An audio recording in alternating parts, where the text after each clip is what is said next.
Hey everyone, and welcome. Today, we're cracking open the AI toolbox. We're going to look at some really specific, really powerful tools that are totally changing how we approach public health. Let's jump right in. So think about this for a second.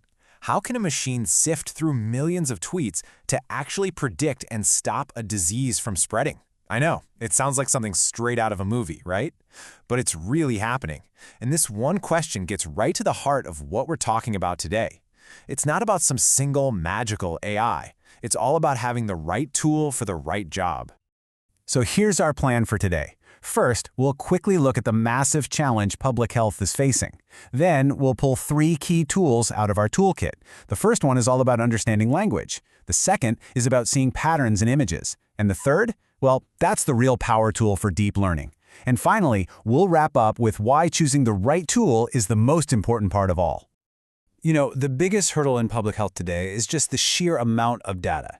It is massive, it's messy, and it's coming at us like a fire hose. We're talking about everything from social media posts and news articles to medical scans and genetic codes. There's no way any team of humans could sort through all of that fast enough, and that's exactly why we need this specialized AI toolbox. Okay, first tool out of the box. Let's talk about the language expert. This is called natural language processing, or NLP for short.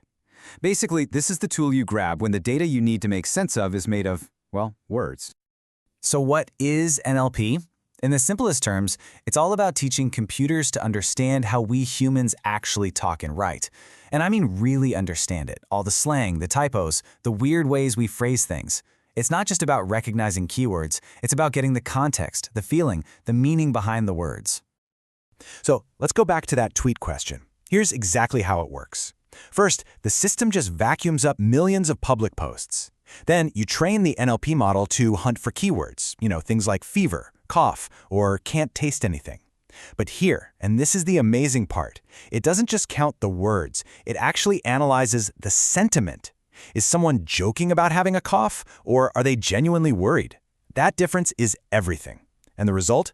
Public health officials get a live map showing where concern is bubbling up, potentially spotting an outbreak days or even weeks before people start packing into hospitals.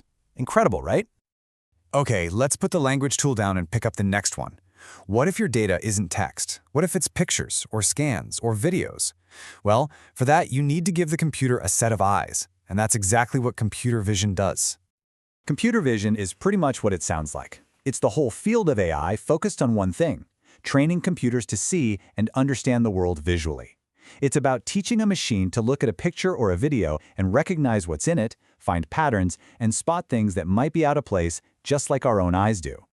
And in public health, this is a total game changer. Just imagine this. You take thousands of x-rays. A real-life radiologist goes through and carefully labels every single one as either healthy or diseased. That labeled data becomes the textbook for the computer vision model. It studies and studies and studies until it learns the tiny, subtle visual clues that signal a problem. Then you can unleash it on brand new scans, and it can screen them at a speed that's just inhuman, flagging anything suspicious for a doctor to review. It's not about replacing the doctor. It's about giving them a superpower to find that one critical scan in a mountain of thousands. All right, now for the heavy hitter, the advanced power tool in our kit, deep learning.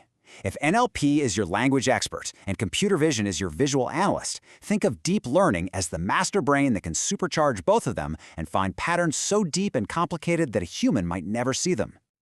The whole idea behind deep learning is inspired by our own brains. It uses something called neural networks, which are basically layers and layers of digital brain cells. Each layer looks at the data from a slightly different angle. And by passing information through all these layers, the system can uncover these incredibly complex and hidden relationships in the data, whether it's language, images, you name it. And just like real tools, these neural networks come in specialized forms.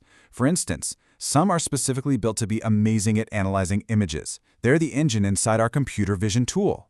Others are designed to understand sequences, like the order of words in a sentence, which makes them absolutely perfect for our language tool, NLP. So, we've seen these amazing tools, but this brings us to what is, honestly, the most important point of all. You have to choose the right tool for the job. I mean, you wouldn't use a hammer to turn a screw, right? It's the exact same idea here. Thinking you can use one big, general AI for every single problem is like taking a hammer to every task in your house. I mean, sure, you could probably force a screw into a wall with it, but it's going to be ugly, inefficient, and you'll probably mess things up.